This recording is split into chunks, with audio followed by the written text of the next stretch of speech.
صرف حکومت اب الیکشن کے اندر ہار دیکھتے ہوئے اپنے دھاندلی کے منصوبوں کو بروئے کار لا رہی ہے اور یک طرفہ طور پہ پاکستان کے انتخابی نظام کو اپنے لیے ایڈوانٹیج میں بدلنا چاہتی ہے، جس کی ہم اجازت نہیں دیں گے اور ہم اس کا مقابلہ کریں گے انشاءاللہ تعالیٰ۔ سکینڈلز ہیں ان سے یہ اب اپنے لوگوں کو بچانے کے لیے قانون سازی کر رہے ہیں۔ اسٹیٹ بینک کو بھی این آر او دے دیا ہے، اپنے وزراء کو بھی این آر او دے دیا ہے، حتیٰ یہ کہ اب تو یہ این آر او دشمن جاسوسوں کو بھی مل گیا۔ پشاور ہائی کورٹ نے ملٹری کورٹس کے فیصلوں کو ریورس کیا ہے اور اس پر اپیلیں سنی ہوئی ہیں، تو یہ اس کی مثالیں موجود تھیں، تو اس کے بعد ایک نیا قانون پاس کروانے کی کیا ضرورت تھی؟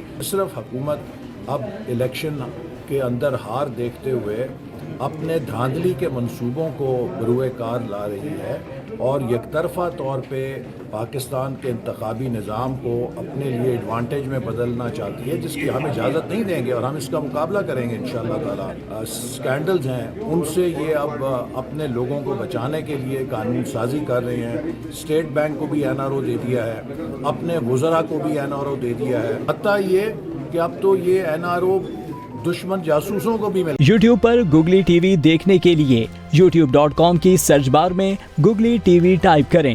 گوگلی ٹی وی کے پیج پر سرخ رنگ کے سبسکرپشن والے بٹن پر کلک کرنا نہ بھولیے۔ یوٹیوب پر اپلوڈ ہونے والی ویڈیو سے باخبر رہنے کے لیے بیل آئیکن پر کلک کیجیے۔ آپ کو ہر نئی آنے والی ویڈیو کے بارے میں نوٹیفیکیشن موصول ہو جائے گا۔